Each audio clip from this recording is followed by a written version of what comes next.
Ladies and gentlemen, Mr. Chet Atkins.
Thank you very much, and welcome to a very special evening for me.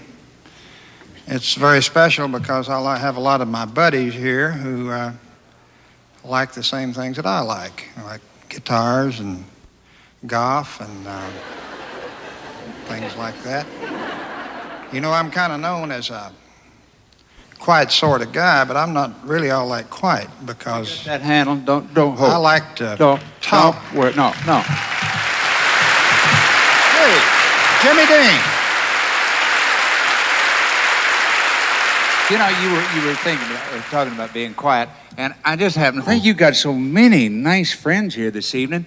It really won't be a necessity to talk. We're just going to let them do the talking for you. But How's I was that? kind of looking forward, to seeing a lot of nice things about my friends that are here. Well, listen, we got friends all throughout this entire auditorium, and I know you're a gracious, nice fella, but you just hang on to the old Gretch. And this auditorium is full of your friends. Even Lonnie Shore's out there to talk to some of your friends right now. Isn't that thrilling? Hello, Chet. Over here, the little guy underneath everything. Your place is loaded with your friends, Chet. Everybody came here to pay tribute to you, and we're going to find out just how they feel about you. And so you'll know, and you'll feel real good, I hope. Anyway, what is your first name? My name is Rex Allen Jr. Rex Allen Jr. Yes, look at that. Here, Rex. And you know Chet, apparently, or else you wouldn't be here. So what do you think about Chet? When I first moved to Nashville, my father told me that one of the nicest people in town was a man named Chet Atkins, and he always has been to me. He's a wonderful man and a wonderful guitar player. Thank you, that's true. Thank you, Rex.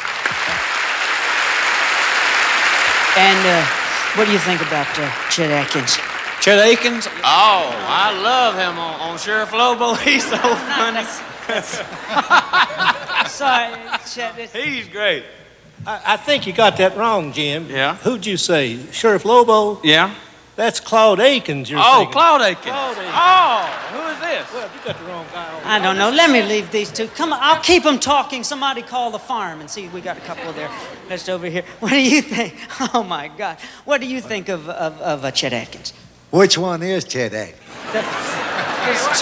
What is it? What is it? Just hold it. God, Just- would you breathe the other way, please? It's Well, melting my buttons over here. Just hold a second. Yes. What's all this talk about about? Oh, Lord. Isn't this?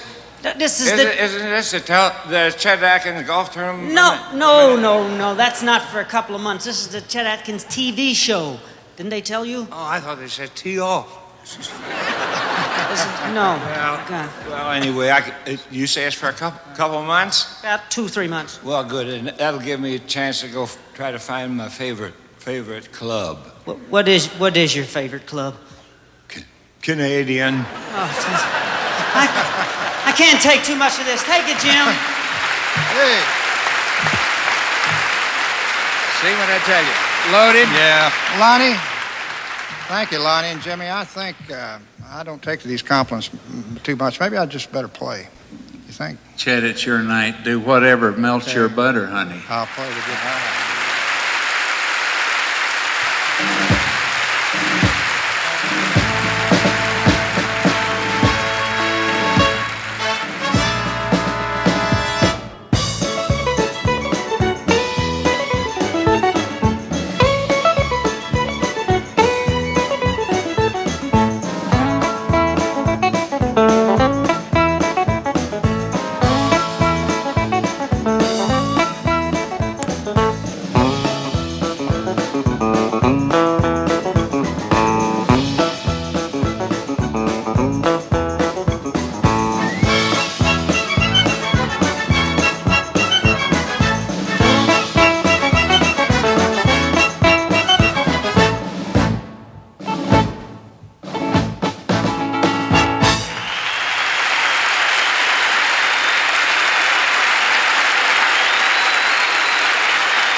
Welcome to a tribute to Chet Atkins from his friends, with guest stars Roy Acuff,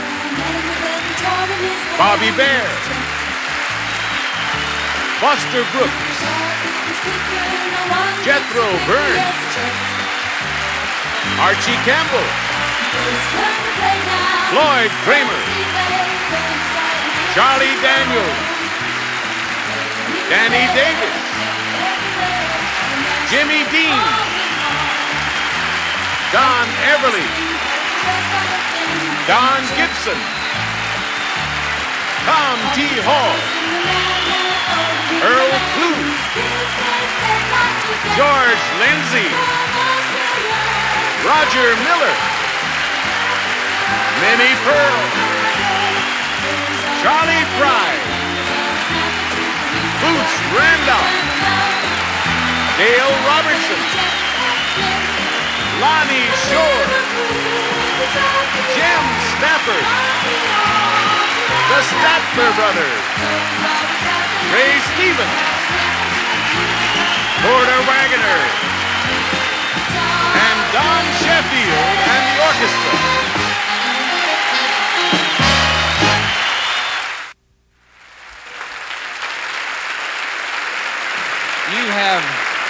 You have, beyond any shadow of a doubt, influenced more people all around the world in the entertainment field. But here's a guy from your own home state of Tennessee, Grammy Award winner. You won a Grammy Yeah, I Award. won 7. Well, hey, but that's right. Don't overtalk.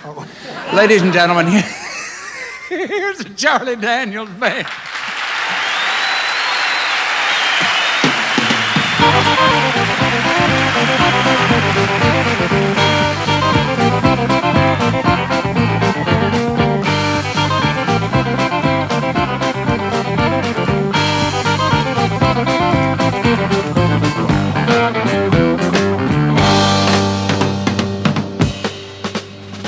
The eagle's been flying slow, and the flag's been flying low, and a lot of people saying that America's fixing to fall.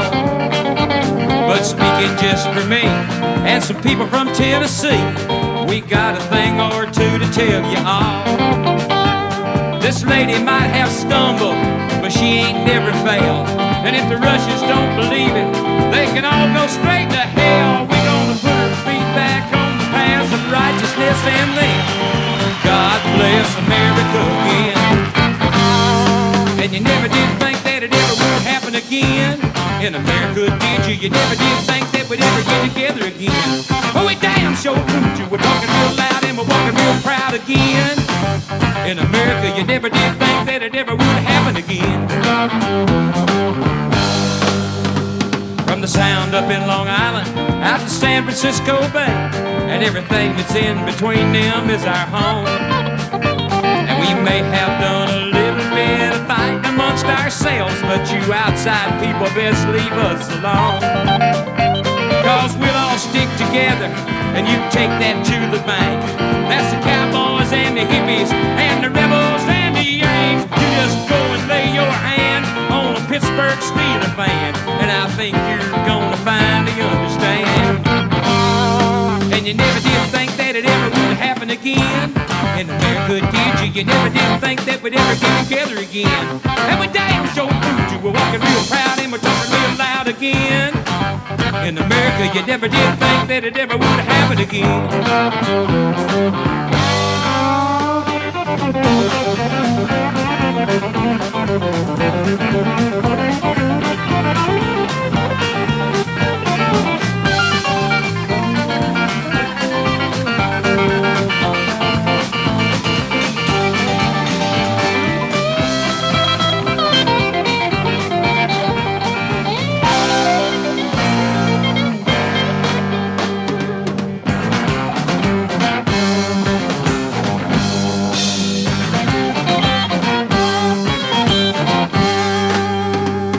You never did think that it ever would happen again.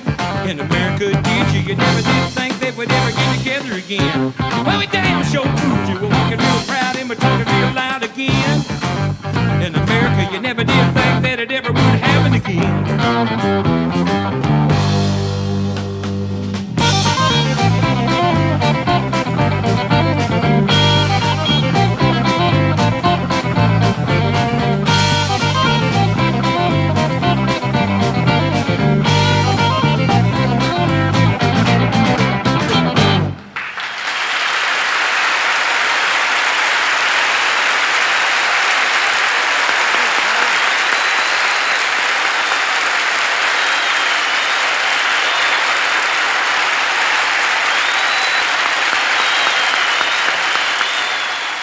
Ladies and gentlemen, if there's a genius in Nashville, it's got to be Ray Stevens. Now, there's some people around that thinks that he doesn't have both oars in the water, but he's a friend of mine and he's a great entertainer. Let's get him out here. Ray Stevens.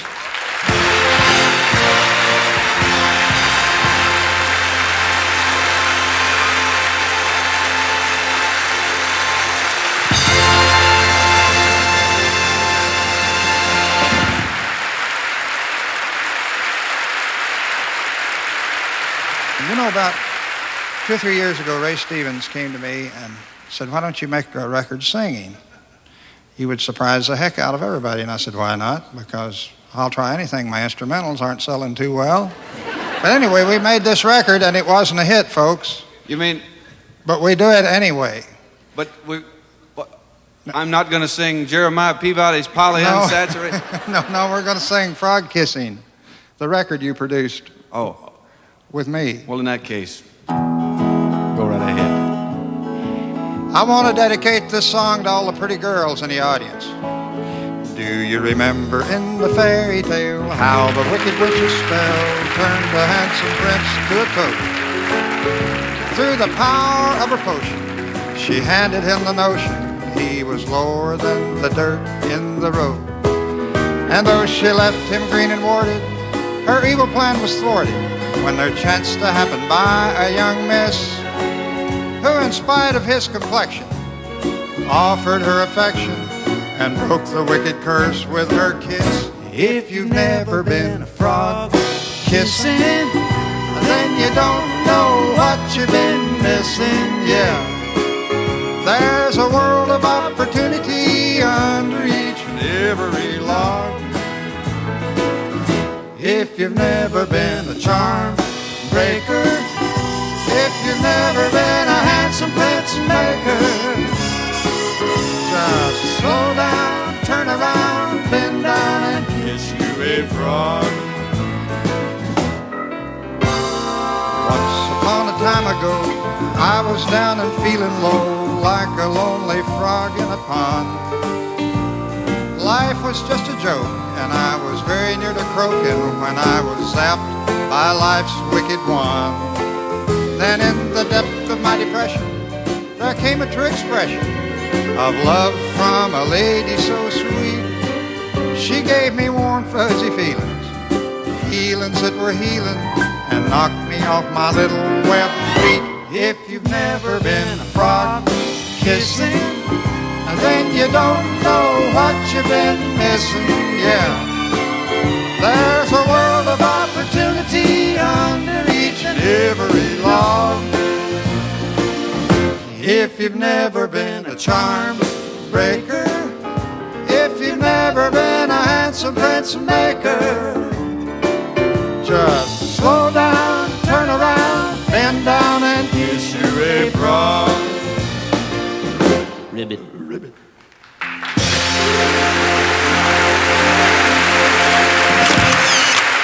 We'll be right back with Roy Acuff, Lonnie Shore, and Tom T. Hall on a tribute to Chet Atkins from his friends.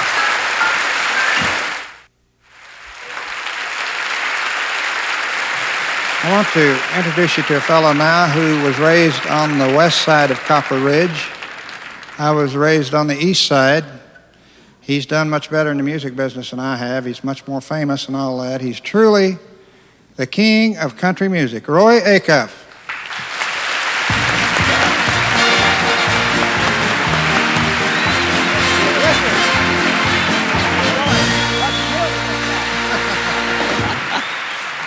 Thank you, Chet. Thank you. We haven't been on television in a little while, you know. Well, I believe the last time that you and I were on television together was on the award show, and we were almost in this exact spot. Yes. And I introduced 3 people to give an award to, Oliver Newton-John. I wonder whatever happened to that crew.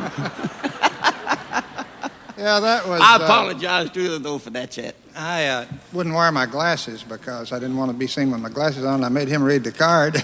And I couldn't read it without mine. And so. it was Olivia Newton-John, of course, but he called her Oliver Newton-John.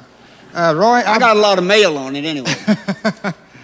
You know, when I was a kid, my dad, James A. Atkins, told me, and you were very famous at this time, and you still are, of course. This is back in the 40s, and he said, I used to teach Roy Acuff.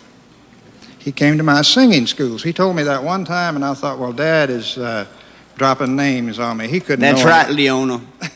He couldn't know anybody as famous as Roy Acuff. But this book came out recently, and I found my dad's picture in there many times. But there's a picture here of the singing school at Maynardville, and there's my dad. I don't know if you can get a picture of that. And this is Roy. A little tyke. You look like you're about 10 years old, and here's Roy's father. And I'm so proud of that. And when it came out, somebody sent me a book, and I called Mildred, and she says, yeah, we've seen it. Somebody sent us that book, too. Well, it's mighty nice. It's the Union County Heritage, and I'm very proud of it. A lot of boys and girls that I was raised up with, and a lot of people that I remembered as such fine gentlemen as your father. A lot of your music rubbed off on me a whole lot, Chet. Of course, I can't do it like you did, but I learned it from your side of the family. Oh, thank you very much. Hey, let's introduce this fella over there from Florida. He looks like a nice-looking young man. He might perform well. Yeah, it's Lonnie Shore, a good friend of mine. Yeah, Lonnie, let's see what you can do.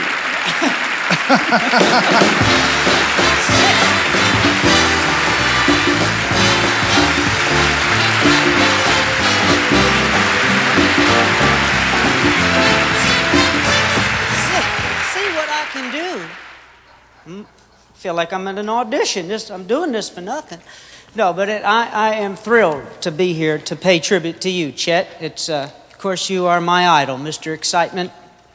It's a thrill. A lot of people don't know that Chet was a magna cum laude graduate of the Harding Carter School of Personality many years ago.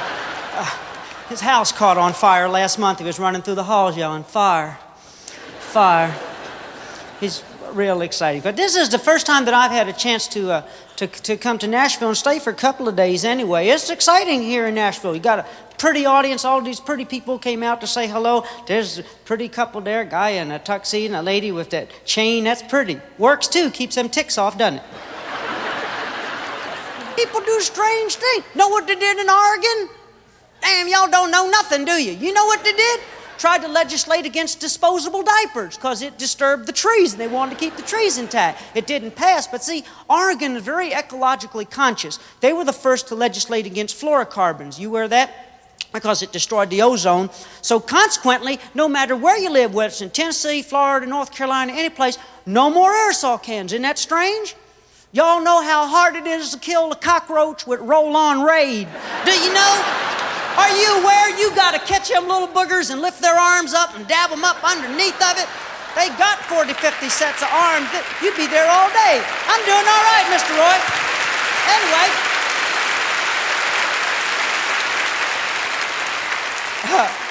I mean, people do weird things. See, it's good we can come out here and discuss the truth about this. Too many people, when they talk to people, try to put the shuck on you, try to sell you things you don't want. They lie to you. Television does that a lot. Now, I do a lot of television shows. I told Merv Griffin the other night, we have an obligation to tell people the truth because they lie to you on television a lot. Do you have a TV? Color? What color you got? Well, I give you, what is your first name? I'll tell you how to do it to us. Wait. Huh? Jim? What do you do here in Nashville, Jim, real quick? Tire service. Okay, that's a hard job, putting them Firestones on them Pintos, and you come home from a hard day's work, and she make you a nice dinner, put your TV set on, a pretty girl comes on television, you say, well, that's nice, I can have something pretty to look at while I'm eating dinner, and then this girl starts talking to you about liver bile, and some guy over in a bus stop wants to discuss diarrhea with you. Now, while you're eating dinner, you've got to sit there and watch a whole parade of pitiful people that are constipated, lousy with dandruff, knee-deep in fallen hair, suffering from buffalo breath, bent over with gas pains, and every time they reach down to free their bunions, they belch and spit their dentures out at you. Now, you're intelligent people. You know those people don't exist. Those situations don't happen. If you checked into a hotel and the bellhop was carrying your luggage up and it opened up and your shirts fell out and he said, oh, ring around the collar, you'd go, yeah, bellhop down the elevator shaft. That's what you do. You wouldn't stand for it, would you? Of course you wouldn't. Settle down. We got a minute. Those people are obnoxious. Aunt Bluebell, I hate that little fat lady. I can't stand her. Got that voice that just grates on you, doesn't it? Aunt Bluebell's here. They ought to wrap her up in a paper towel and do the Viva test on a rock quarry with her. Clean that up, fatso. They ought to take all them ladies, Mother Nature, Mother Tums, Aunt Bluebell, Mrs. Olson, put them out on a farm somewhere and let that old fruit Mr. Whipple watch them all day. That's what they ought to do with them. You tell me there ain't nothing wrong with him. Some old weirdo with a half a pair of glasses gets his jolly squeezing toilet paper all day. You know, he's a few bricks shy of a load. That man ain't all there. I mean, they got cats stick their tongue out. When the last time you saw a cat walk that way? You ever seen cats walk that way? I hate cats anyway. With a wet cat and a good kick, I can get 40 yards on one. I can. Single girls who live in apartments always have cats, and they always jumping on you at the wrong time. Get them up. They either got cats or them little weird poodles about that big with little ribbons in hair and painted toenails, the little obscene things. They are always exposing themselves at it. Doing that number after. I ought to get them a little raincoat about that big, send them out in the park in the fog and go, yahoo, look at me. Be a little poodle flasher. Get them a hobby. Get them out the house.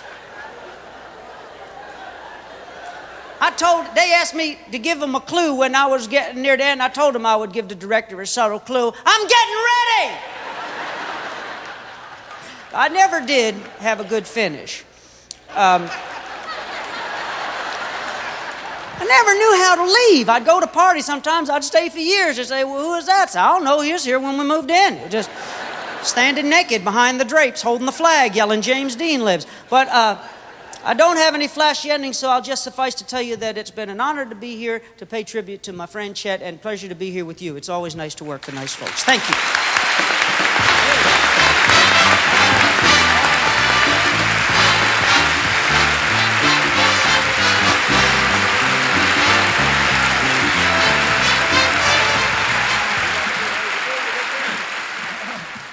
okay, Mr. Roy? Boy, I was sweating that audition. I found out what you can do. You can entertain. Oh, good. Well, I've been practicing with this, too. I did, yeah, because I bought your book and everything. Thank you for the discount, too. I appreciate that 10% off. It was really... A lot of people don't know about Chet, but he's a wonderful man. He's a man of integrity and sincerity and honesty. I mean, and I remember, I looked up, I did some, when I knew that we were going to do the show, and found out, and is this not true, that when you were 6 years old, that your mother took you to Knoxville, and he saw a blind man playing the guitar on the corner. Right. And he decided right there that that was what he wanted to do. And that was what he wanted for the rest of his life. So that night, Chet came back and stole that blind man's guitar. And this is it. And I've been practicing, Chet, now, when I saw you the last time, but this is the truth. Now watch this. Is this not good?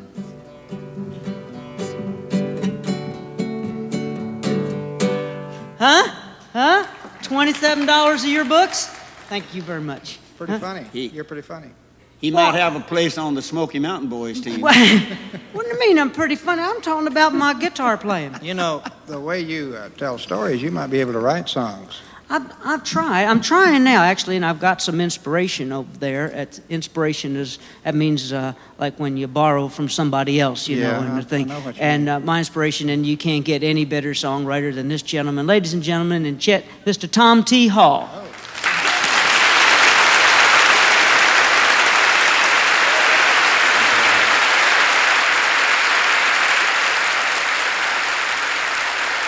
Well, I thank you very much, and I want to sing a song about a man who did for me what Chet Atkins has done for thousands of aspiring young guitar players around the world.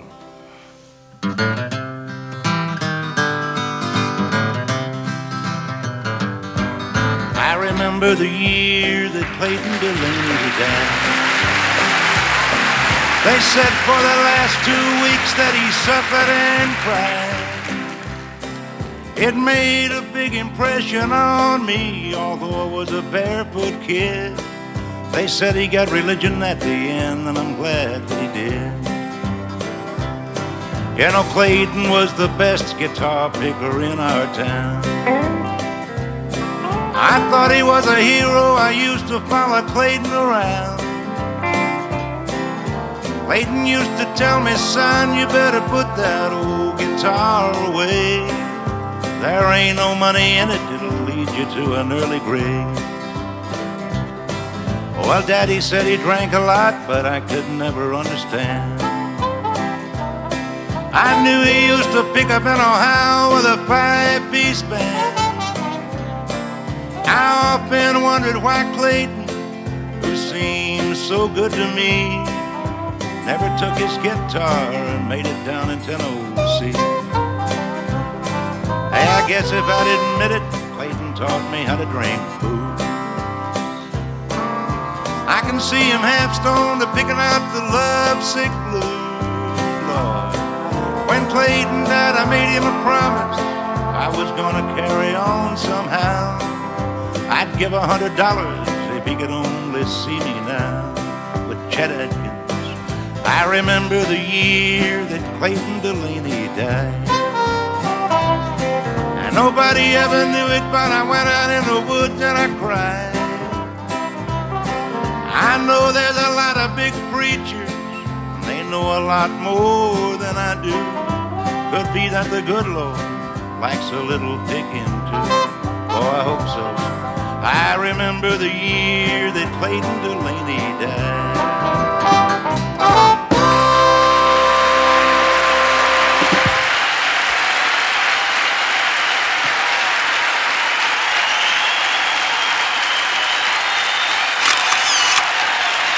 Stay tuned for the King of the Road, Roger Miller, and Don Everly next.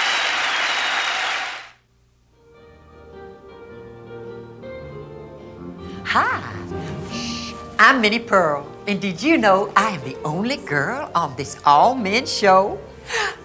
Boys' Night Out, they call it, but they included me, and I'm glad they did. I just hope they include me on some of their plans for the rest of the evening. But I had to come on and talk about Chet. Oh, I just love him. He is the cutest thing. I tell you right now, I've loved him ever since I first saw him a long time ago. I wouldn't care if he never picked another note of a guitar. He's my boy. But you know what he does? Sometimes when we're in a restaurant, the same restaurant, and I don't know he's there, he's in another table, he sends me notes. The first time I got this note, I thought it was from some handsome fella who was going to make some sort of plans with me, you know. I opened it up, and do you know what Chet had put on there? Meet me at the bus station at 4:30. Now, isn't that cheap? Just exactly like some hillbilly from East Tennessee. Big spender, Chet. But I love him. Now, let's get back to the show. And Roger Miller.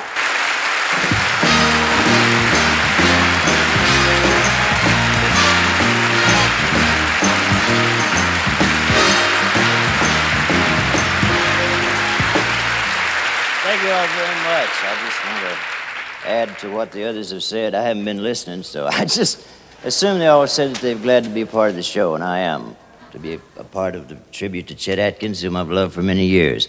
Here's the first hit song that I ever recorded and Chet Atkins produced in 1960. And it goes... 1,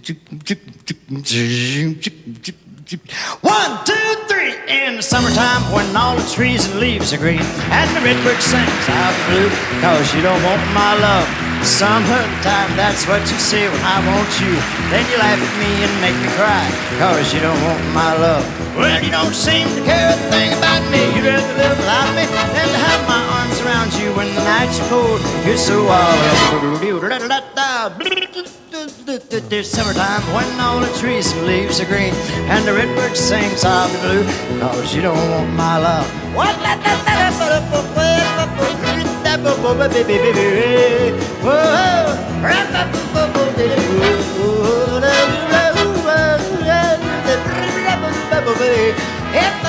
Now once upon a time you smiled and waved to me and laughed with me, and now you don't, cause you don't want my love. Some other guy is taking up all your time. Now you don't have any time for me, cause you don't want my love. Well, you don't seem to care a thing about me. You'd rather live without me than to have my arms around you when the nights are cold. You're so all up. 2, 3, 4, 5, 6, 7 in the summertime when all the trees and leaves are green and the redbird sings of the blue, cause you don't want my love. Once again now, one more time.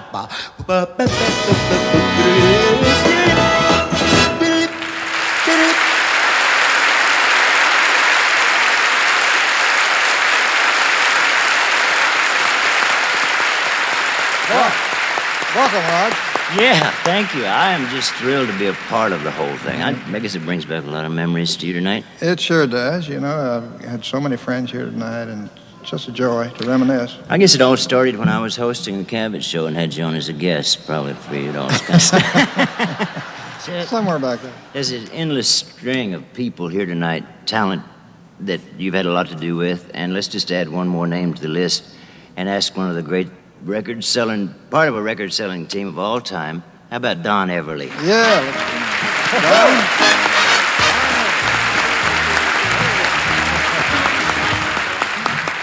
Thank you so much. I'm certainly glad to be here tonight, too. I really am, Chet, because maybe I know Chet knows, because Chet was instrumental in Phil and I even coming to Nashville. He was the one that said, come on to Nashville, I think maybe I can help you. And you did. You opened the doors, gave us an encouragement, even a cup of coffee and an occasional piece of pie, you know, during those lean years. And we'll never forget it, and we're always going to be grateful, too. Believe me. One of the great duets of all time. Oh, thank you. Let's do one. Yeah, why don't Do you you sing? have a tenor singer? No, Phil's not here tonight, so why don't you sing his part? He wouldn't mind. I'll try and Roger join in if I forget. Yes. Can I just sit here and enjoy this and let this pour into my head? Yeah. All right, here we go. Oh, I love that. Bye-bye, love. Bye-bye, happiness. Hello, loneliness. I think I'm gonna cry. Bye-bye, love. Bye-bye, sweet caress. Hello, emptiness. I feel like I could die. Bye-bye, my love, goodbye. There goes my baby. with someone new. She sure looks happy, I sure am blue. She was my baby till he stepped in. Goodbye to romance that might have been. Oh yeah. Bye-bye love, bye-bye happiness. Hello loneliness, I think I'm gonna cry. Bye-bye love, bye-bye sweet caress. Hello emptiness, I feel like I could die. Bye-bye my love, goodbye. I'm through with romance, I'm through with love. I'm through with counting the stars above. And here's the reason that I'm so free. My loving baby is through with me. Oh yeah. Bye-bye love, bye-bye happiness. Hello loneliness, I think I'm gonna cry. Bye-bye love, bye-bye sweet caress. Hello emptiness, I feel like I could die. Bye-bye my love, goodbye. Bye-bye my love, goodbye. Bye-bye my love, goodbye. That was great.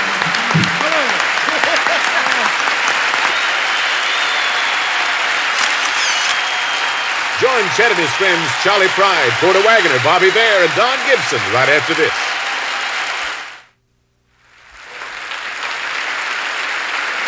Well, let's watch some more people. Can we get time to stay? Sure. Well, let's do it. Charley Pride, my gosh, there's so many people. Porter Wagoner, Bobby Bear, Don Gibson. Let's watch them. Thank you. Thank you so much. I want to mention something very serious.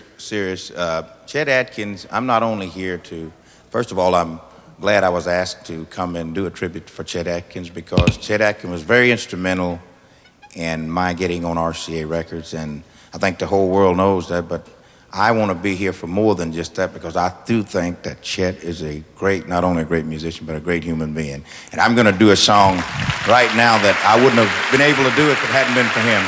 Okay?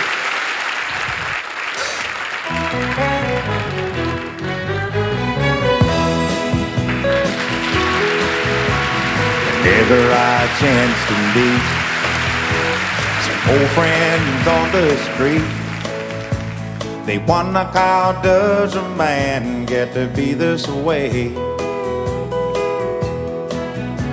I've always got a smiling face, anytime at any place.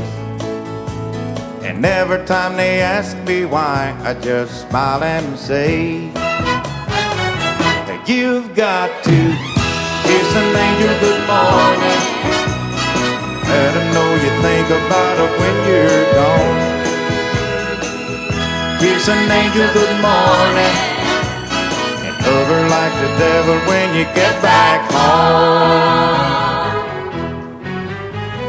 People may try to guess the secret of our happiness, but some of them never learn it's a simple thing. The secret I'm speaking of is a woman and a man in love, and the answer is in the song that I always sing. 'Cause you've got to kiss an angel good morning and let her know you think about her when you're gone. Kiss an angel good morning and hug her like the devil when you get back home. Kiss an angel good morning and let her know you think about her when you're gone.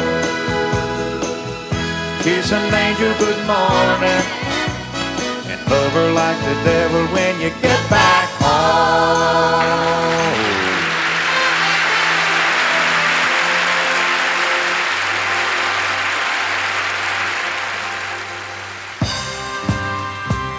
Porter Wagoner. You're great, Chet. Everything I've always wanted. You are everything I've always wanted, and I'll never let you go. I would take deserted byways, dusty roads or cement highways, follow you through rain or sleet or snow.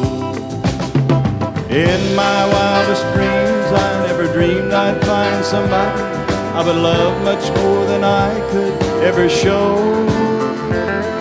You are everything I've always wanted more than anything, and if there's any doubt, well, now you know.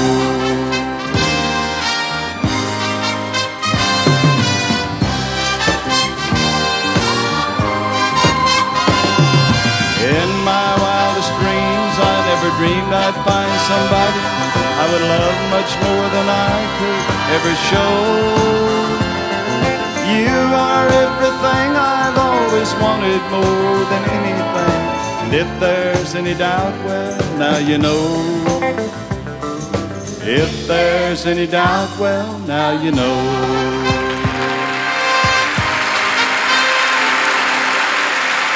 Bobby Bear.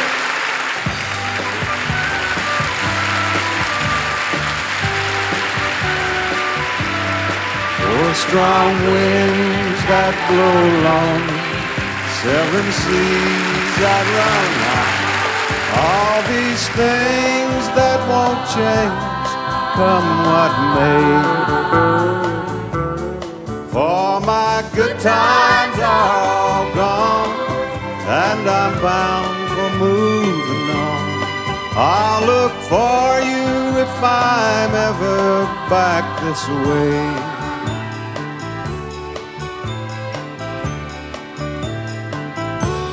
Shame on me for hurting you. What can I say? What can I do? Last night I was blind, but today I see I did you wrong.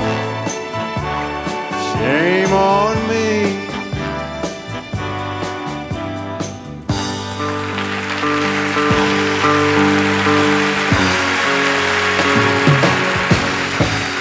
Home folks think I'm big in Detroit City.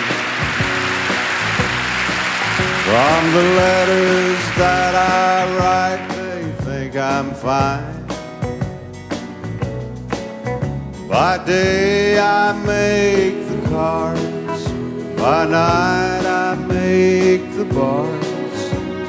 If only they could read between the lines. I wanna go home. I wanna go home.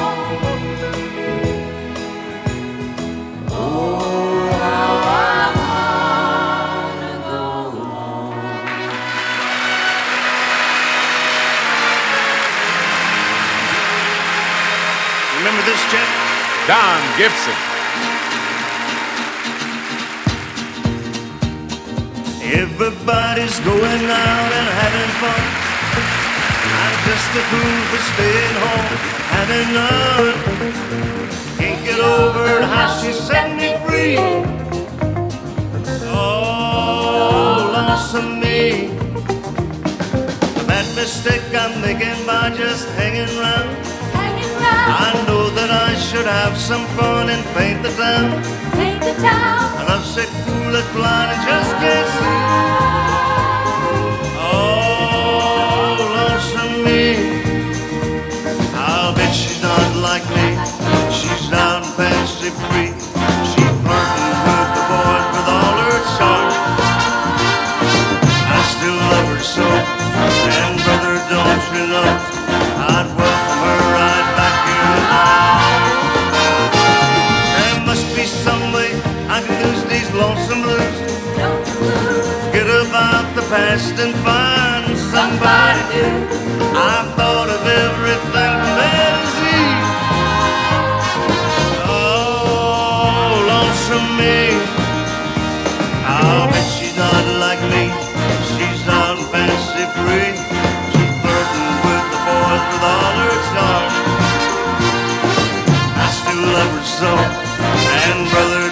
you know I'd welcome her right back here alive. There must be some way I can lose these lonesome blues. Get about the past and find somebody new. I've thought of everything there. Oh, lonesome me. Oh, lonesome me.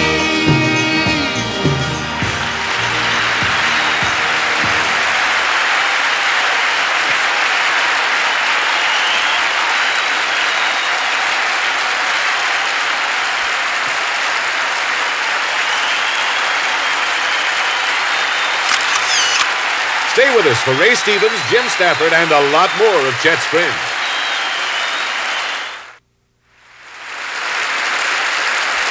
A great entertainer, great person. Ray Stevens, let's hear it. Thank you, Chet. Just want to say I'm proud to be on the show.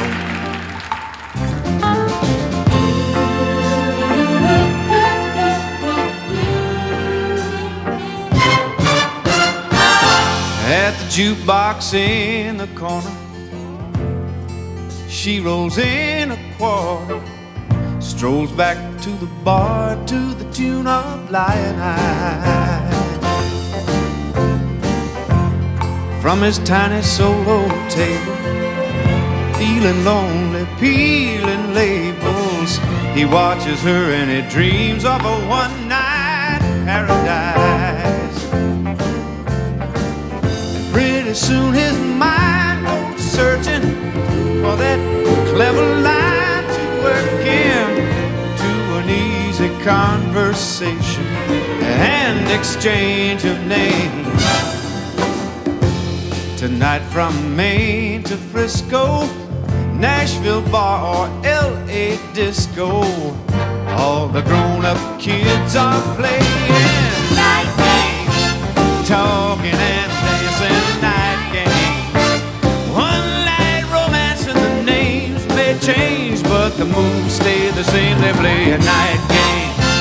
Lonely people playing night games till the break of day, and the players may change, but the rules stay the same. They play a night game.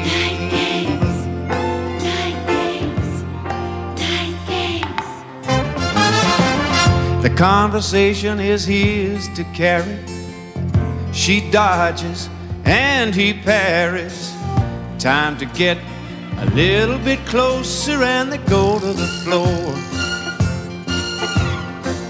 It doesn't matter that he's no dancer. Ease the question, squeeze the answer. Pay the tab, grab the coats, and they're out the door. And in the cold gray morning after, the thrill is gone and so's the laughter. In awkward conversation now they fumble with their name. It ain't deeply satisfying, but you can bet they'll be back trying. All the grown-up kids are playing night games, talking and dancing night games. One light romance and the names may change, but the moves stay the same. They play a night game. Lonely people playing night games till the break of day, and the players may change, but the rules stay the same. They play a night game. Night games. Night games.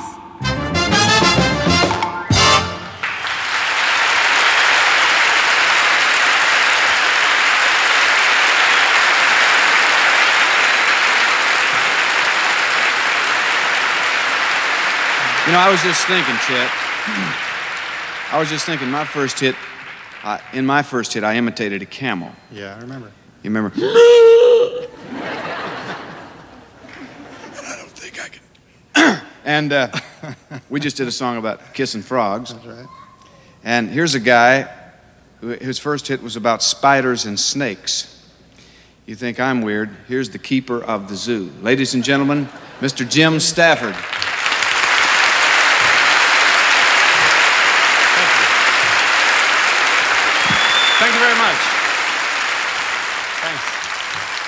I've always wanted an opportunity to say this, and this seems like an ideal time.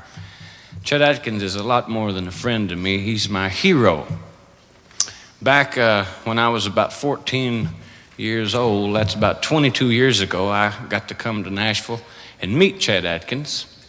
And this is the truth. He allowed me to take my picture with him, and I've carried it in my wallet ever since.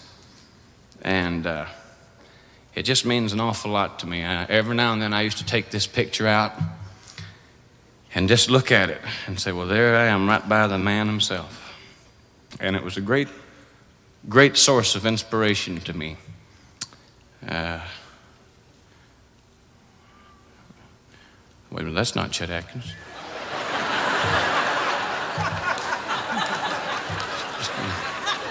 That's not me either. That's George Jones and Tammy Wynette. Well, I said it was an old picture.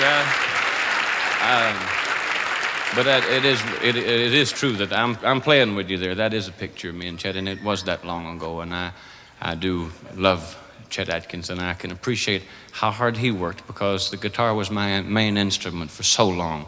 And I know what it's like when those other boys are out there practicing football and you're inside practicing guitar. But I'm happy to say that it paid off. I can kick this sucker 60 yards.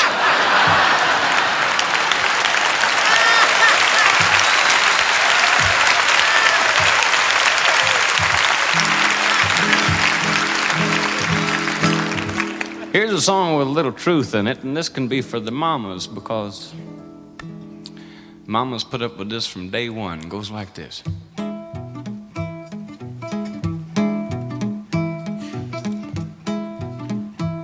When I was just a boy, my mama told me that I should be the nicest boy in town. While all the other fellas was finding out what life was really all about, I was doing my best not to let my mama down.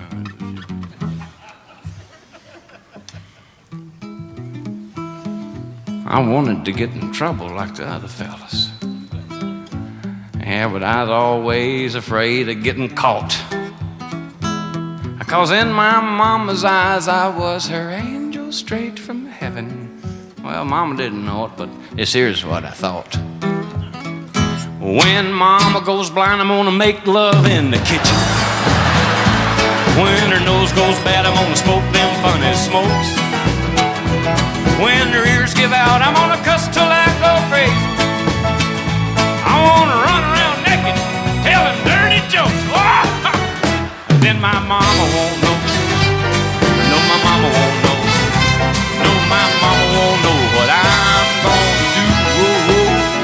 Said my mama won't know. No, my mama won't know. No, my mama won't know what I'm gonna do. I grew up thinking I was the only prisoner in my home, the only one who dreamed of being free. And then one night I overheard my mama talking to my papa, and this is what my sweet mama said about me. When that damn kid moves out, we'll make love in the kitchen. When that kid moves out, won't life be a thrill? Oh, when that kid moves out, we'll cuss, we'll drink, we'll party all the time. We'll crawl in the freezer, play a little whip and chill. Don't think that your mama don't know. That your mama don't know. That your mama don't know what you're gonna do. Whoa, whoa. Don't think that your mama don't know. That your mama don't know. That your mama don't know what you're gonna do. Mama knows.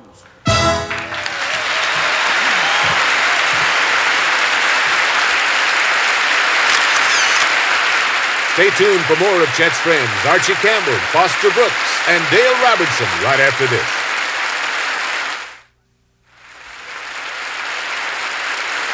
Around 1942, when I was 17 years old, I went down to WNOX in Knoxville and auditioned for a job because I heard that Archie Campbell and Bill Carlisle were looking for a fiddle player, and they hired me.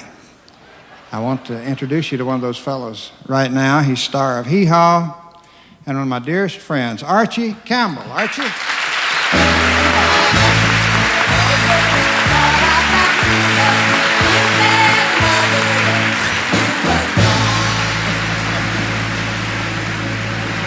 So good to have you here, Archie. Get your own microphone. Thank you very much. You working regular now? Yeah, I was telling them, Archie, about when you first gave me that job in 1942 as a fiddle player. Summer of 42.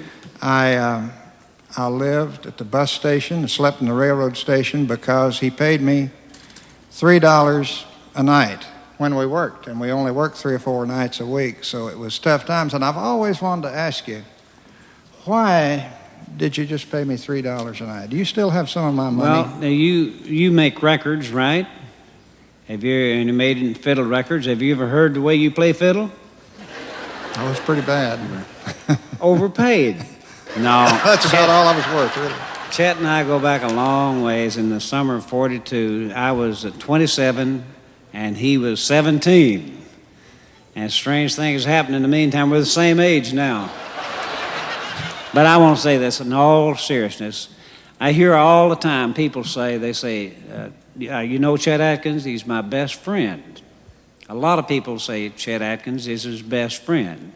And they're all right, too, because here's a guy, and he'll kill me for saying this, but he's helped more people.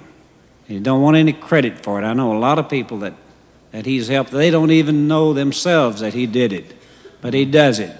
And that's why he's loved by so many people. Thank you, Archie. Mr. Chet Atkins. Thank you. Thank you. Want to introduce this other guy now? Yeah, let's do. Let's give him a nice big welcome. Here is Dale Robertson. Dale Robertson.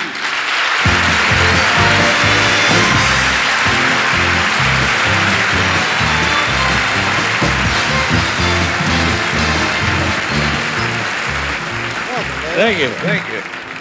It was nice to be here. Nice to be a part of your ceremony here. How did you ever get out to Hollywood making movies and all that? I've often wondered. Oh, my goodness, that'd take a long time. But, it's hard to figure out just where a fellow really started. But actually, I went out there not to become an actor. I went out there to become a writer. And I went to school to study the motion picture business and everything else in order to write scripts and whatnot. And, well, I never made it as a writer, although I did sell stories and whatnot. But speaking of writing, I want to do something for you. I wrote a poem a long time ago when I was living in the basement of a house and trying to get started in pictures and whatnot. And it was an old house, and it was kind of cold down there in the basement. And I'd come from a nice home in Oklahoma with a lot of warmth, a lot of love and everything else. And here I was sitting down there in the basement wondering what in the world I was doing this far from home. And I had an old dog, and he come over and put his head in my lap. And I thought, well, what would it do without that old dog? And I wrote a poem that night that kind of sums up what helped me get through the tough times, and I think helps you and everybody else. If you'll play a little music there, why, I'll lay it on you. This was a long time ago in 46. As I've heard stories since the day I was born about the accomplishments of men and their lives so forlorn, how they struggled and worked for their first big break, how they went without love and its pleasures forsake. Now one studied by the light of an open fire, for knowledge and education was his desire. And for others, success was equally as hard. Without these hardships, the way seemed barred. And I, in my right, I've looked at it too, with the dyed-in-the-wool, slave-hard view. Well, work you must, that can't be forgotten. For accomplishment and achievement, they're not easily begotten. But I've found something that will ease the load, that will give me a boost as I travel the road. It's a thing that's as common as the salt in the sea, yet it's a thing that will make a success out of me. As I look at life now, it seems sort of odd that so many forget this power from God. And they speak of the power that the atoms contain and the force and the knowledge that the stars retain. But the thing that I've found is more powerful by far than an atom or the moon or the sun or a star. Yes, it's love that I've found.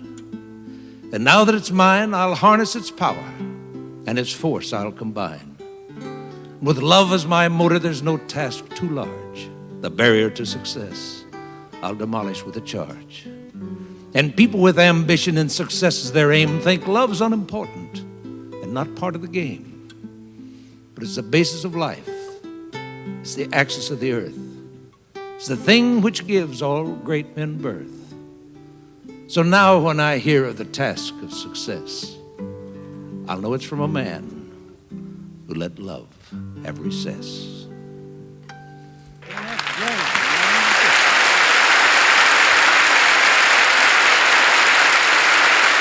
Thank you. Thank you very much. You're talking about the... Hold it. Hold it. This drunk, get in here. Just hold it for a couple of seconds. Excuse me, Mr. Atkins. Mr. Atkins. Mr. Atkins. Yes. Could you please tell me where I can find Alcohol Anonymous? Find what? Could you please tell me where I can find Alcoholics Anonymous? I think you mean Alcoholics Anonymous. That's what I said. Yeah, you're lucky. There's one right down the street. Oh. You're going to go sign up? I was kind of thinking maybe I better go resign. You mean, I heard you folks talking about the golf? Yeah. Tournament? Yes. Am I to understand I finally reached the first tee? No, Foster, this is not a golf tournament. This is a TV show, don't you know? Oh, well, no wonder I kept hitting somebody in the crowd. I thought I was President Ford. Well, you wouldn't drink before a tournament. Oh, are you kidding? No, of course I wouldn't drink before a tournament. During? Yeah, during a tournament. During a tournament, I would I told Dean not to make that announcement. Now, see, what I do is I take a drink and put the ball on the tee, and then I putt. I take another drink, put the ball all on the tee, and I putt. No, I think you mean, Foster, I think you mean drive. Drive and drink? No. Never would I do that. You know, I don't think you're in any condition to be running around here. Why don't you just sit down and relax and enjoy the show? And okay, we'll get Archie to do the cockfight. Have you ever heard the cockfight? No. You know what a cockfight is? You've heard of it, of course. Oh yes, I heard about it. Shall we do? Will you give me some cockfight music? It's a very good record. I'll start out with some cheap flamenco music, and you do the cockfight. Here we go. I got some great sound effects men over here. Is it going to be a flamingo fight or a cockfight? Want us to do the flamingo fight? Ray Stevens and Jim Stafford. So I'll go over to the other microphone. We'll do the cockfight.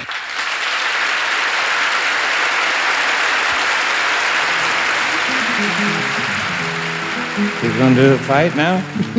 Yeah.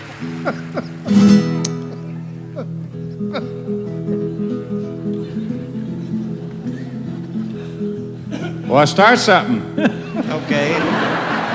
Fowler's the name. Stu Fowler. I'm a rooster. Fighting is my racket. Cockfighting. I come from Texas across the burning sand to wet my feathers in the Rio Grande. I've hobbled for miles through Mexico. I've come to kill a big rooster called Rojo. Doing it all for chicken feed. For a country red, Rojo's wild. His fame is spread for many a mile. The hens all cackle when Rojo's around. But Stu Fowler's here to put Big Red down.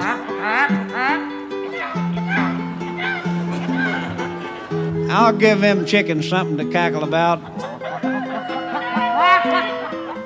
It's mid-afternoon as I stand in the street of this Spanish town called Los Legerns Retreat. At the end of the row, a cantina stands. Tain't nothing but a chicken coop. It's plainly the haunt of an outlaw band. The sign on the front reads La Grande Nesto. and it's there I know I'll find my foe, the fabled Rojo. I can hear foul language coming out of that honky-tonk. I strut down the street the cock of the walk. I crow for Big Red to come out and talk. Through the swinging doors of the Grand Ernesto, his head erect and his tail feathers low, steps Rojo. I can tell he's a really bad egg.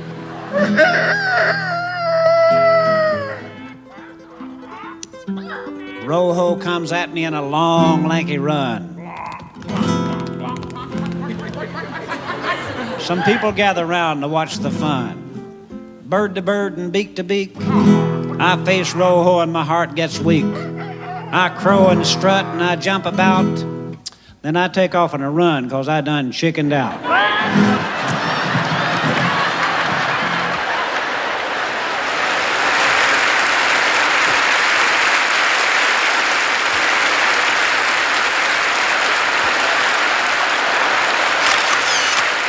We'll be right back with Jethro Burns, George Guberlincy, Boots Randolph, and much, much more.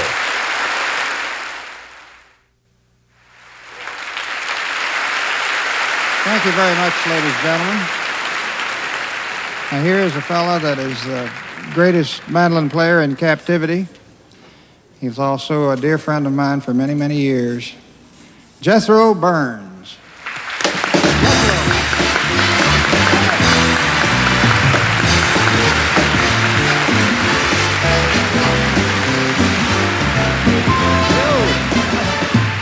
I have some predictions I'd like to lay on you, if you don't mind.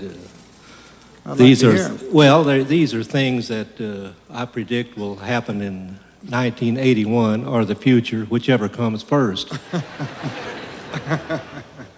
Charley Daniels. Now there's a good boy. And what do you predict for him? Well, Charley's been doing TV commercials, and 1981, Charley will get a new commercial account. It's for a razor that's manufactured by the International Harvester people. It not only cuts the whiskers, it ties them up in little bundles.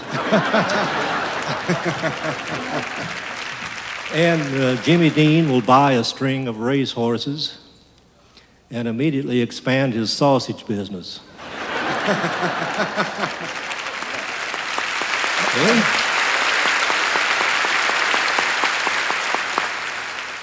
And my old buddy Roy Acuff will continue his program of taking Geritol and playing with his yo-yo. Reason being, one of them is keeping him young and he ain't sure which one. And not last either, my buddy Porter Wagoner. He may miss tonight's show, Chet. I don't know if you're aware of this or not, but Porter had a bit of an accident today. He was rinsing out his jockey shorts, and he cut his finger on a rhinestone.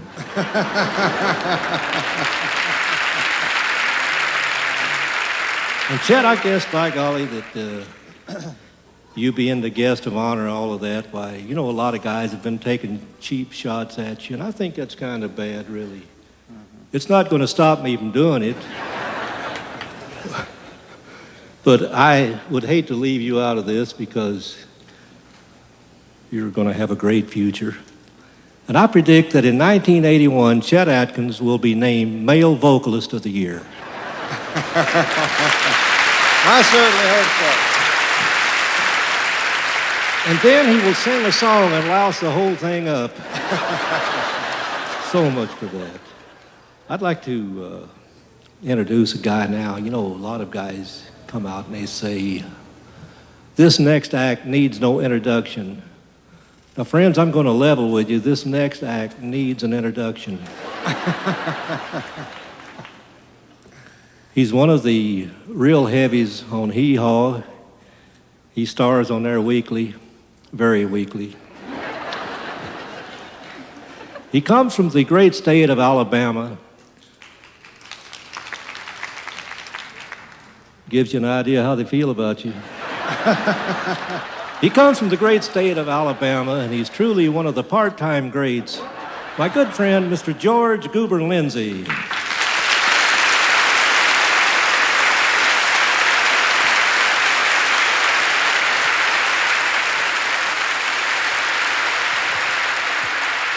I'm better looking than you thought, ain't I? I was going to look better for you, and I was back in Chet's dressing room putting some toilet water on my face, and the lid come down and hit me in the head.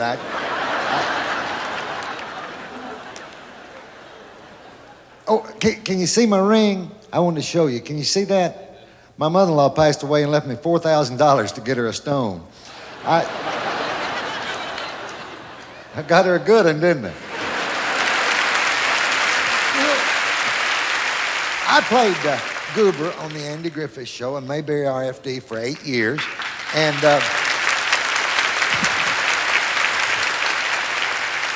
for the last 10 years, I've been Goober on Hee Haw, so that's 18 years I've been playing Goober. You know, if you played Goober 18 years like I have, most people don't think your bucket's full. Anyway, I want to tell you a little bit about me. I come from very uneconomic circumstances. That means, well, what it was, we was trash. I mean, well, we wasn't even trash. We used to visit trash on Sunday. And, well, I never had a stitch of clothes until I was 7 years old. And on my 7th birthday, my daddy bought me a cap so I could sit at the window and look out.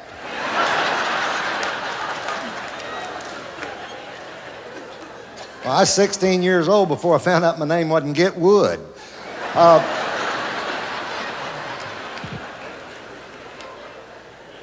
I believe I was about 14 before I found out macaroni wasn't meat. And I come from Alabama, Jasper, Alabama, and I know there's some people here from Alabama. You from Alabama? A lot of you?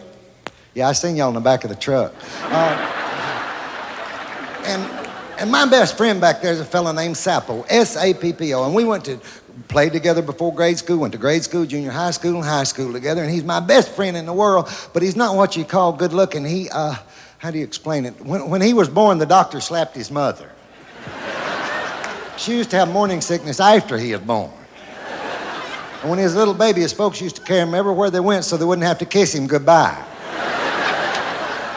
Beauty is skin deep, but ugly is to the bone. But he's the smartest guy I ever met.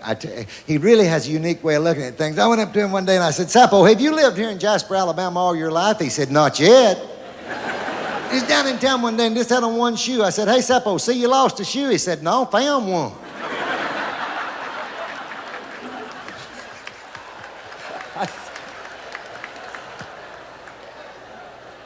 I said, Sappo, where does virgin wool come from? He said, ugly sheep.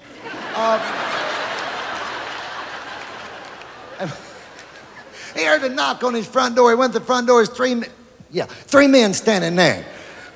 And he said, who are you men? They said, we're the census takers. He said, what do you do? They said, the government has sent us to find out how many people there are in the United States. He said, boy, you come to the wrong house. I ain't got the slightest idea.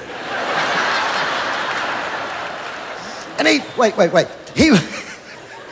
he was in church one Sunday, and the preacher was giving it to him hard, and finally the preacher said, everybody wants to go to heaven, raise your hand. And everybody did except Sappo. The preacher went over there and said, Sappo, don't you want to go to heaven? He said, yeah. He said, you didn't raise your hand. He said, no, the way you was preaching, I thought you was getting up a load to go now. Never been on an airplane before. First time on an airplane. Went up to the stewardess. He said, pardon me, how high is this plane? She said, it's 40,000 feet. He said, God Almighty, how wide is it?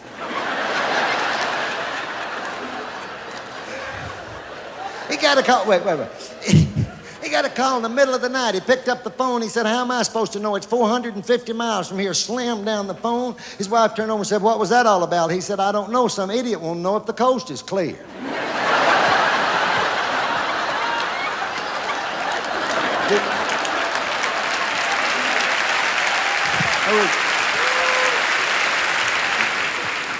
I like to leave, before I finish, I like to just give you a thought for the evening, and that is, if you don't think the Lord had a sense of humor, look at the person sitting next to you. Good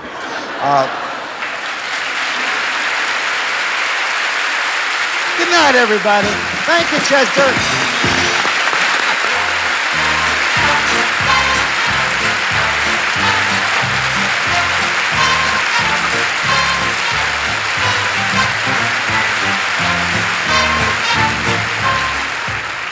You know, one of the greatest shows that ever toured the USA originated right here in Nashville, Tennessee. It was a very wonderful show called The Festival of Music. and it featured some very great friends of mine. The headliner was a young fellow named Chet Atkins, and Chet was such a guitar virtuoso. On the show, he was billed as Mr. Guitar. And there was a guy from Cadiz, Kentucky, named Boots Randolph, and Boots played the sax so well that he was billed as Mr. Sax. Young fellow played piano on the show, and his name was Floyd Cramer. But because of his great talent at the piano, he was known as Mr. Piano.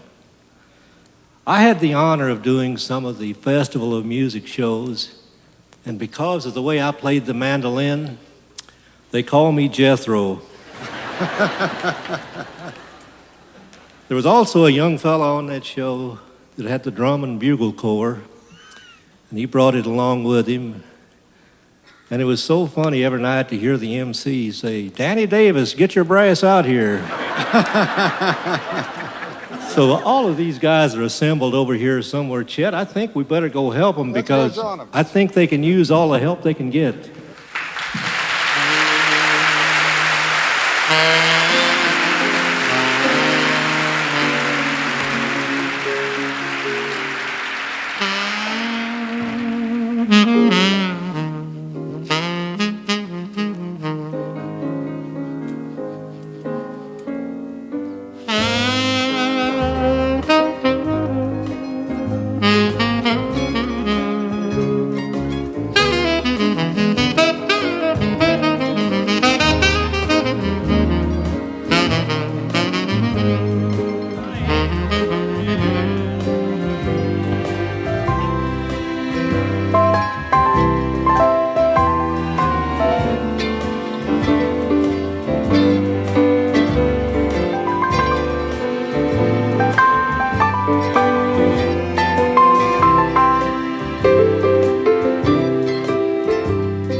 Next up, jazz guitarist Earl, Klugh, and the Statler brothers on a tribute to Chet Atkins from his friends. Thank you. Thank you very much. I'm so lucky to have this next fella as one of my friends and to have him here tonight because he's the most popular guitar player in America today. His records, just you hear them everywhere. And he's become my favorite guitar player in the past few months. His name is Earl Klugh. Let's welcome him.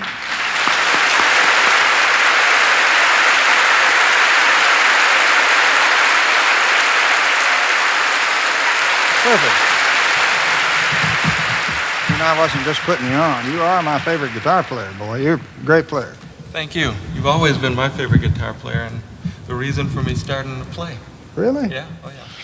You know, a few months ago, he asked me to play on one of his albums, and we played a little tune called Goodtime, Charley's Got the Blues. Let's try that again, see if we remember the arrangement. Okay.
You know, we've had many individual performers on the show tonight, and if you multiply the greatest by 4, you get my favorite vocal group, the Statler Brothers.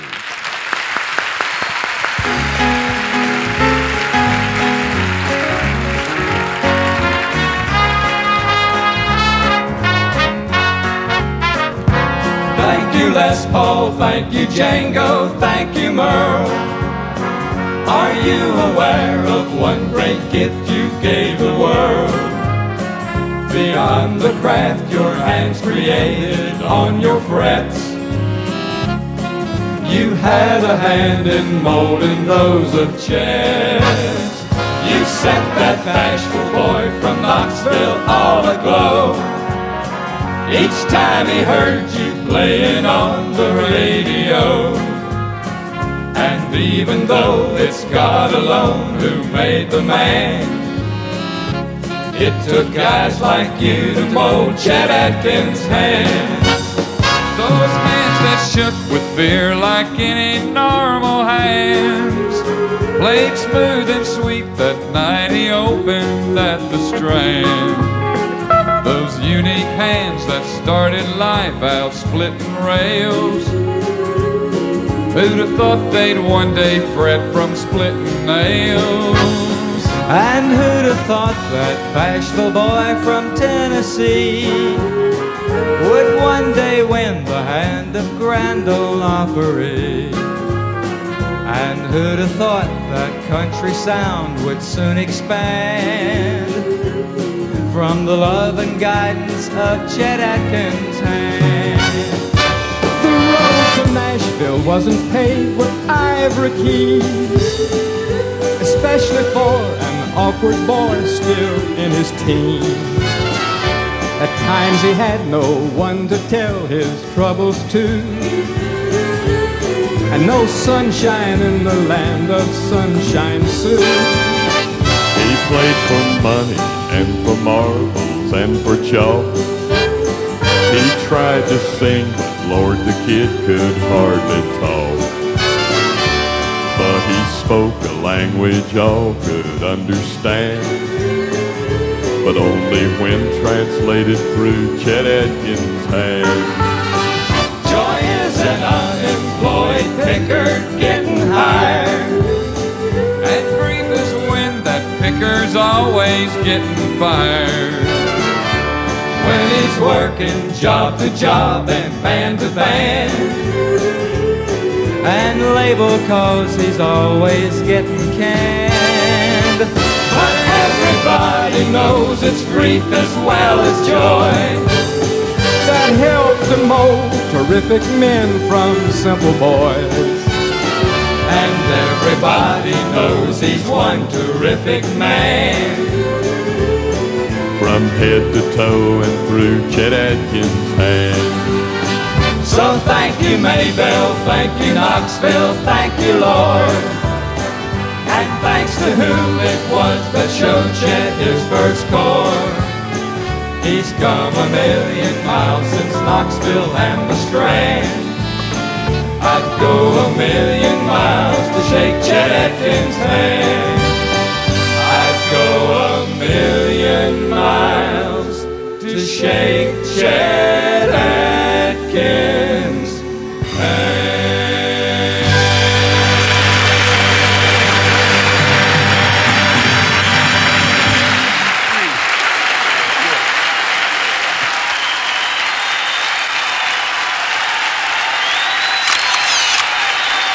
We'll be right back with a special treat from Mr. Guitar himself, Chet Atkins.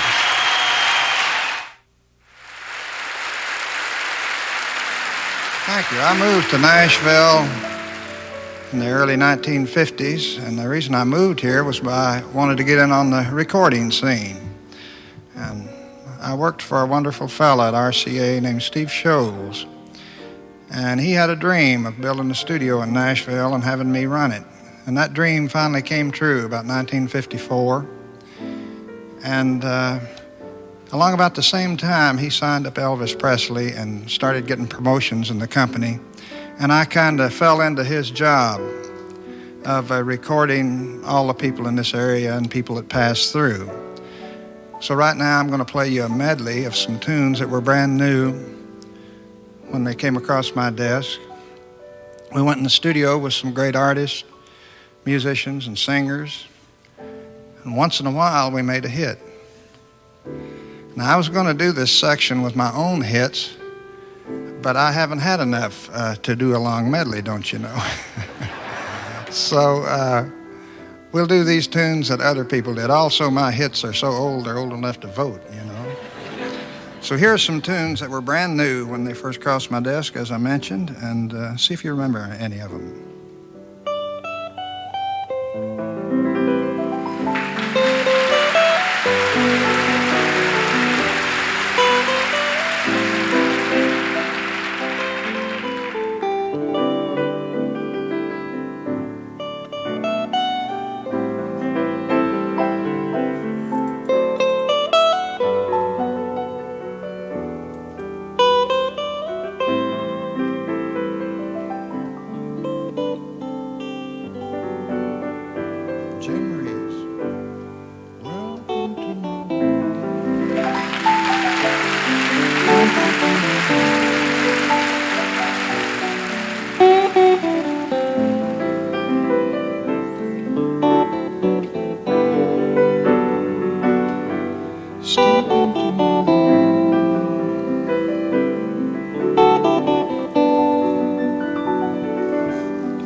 Gibson.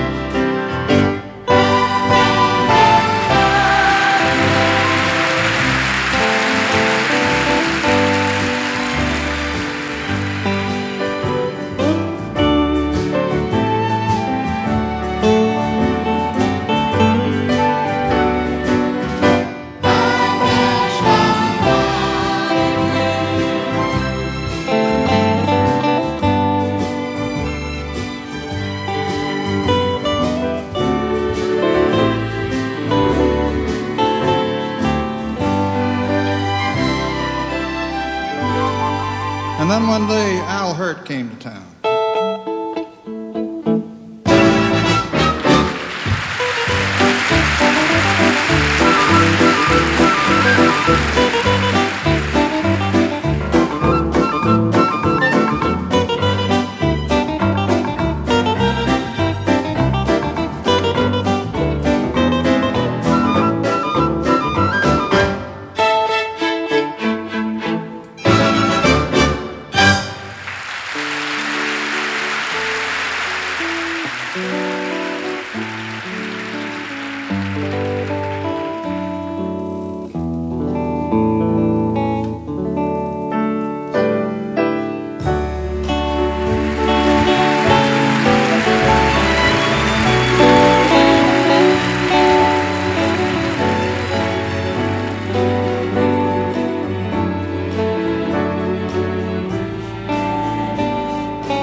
Here's one that didn't come across my desk. I don't know if I'd have recognized it if it had, but I sure love the tune.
I certainly appreciate this evening and all these wonderful people that have been here tonight.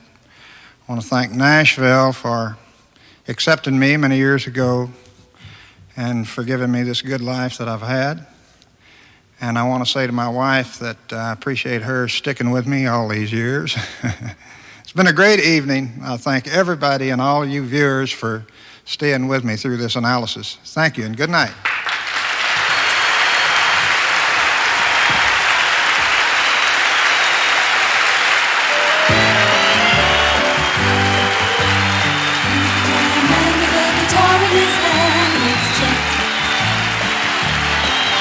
All the guitars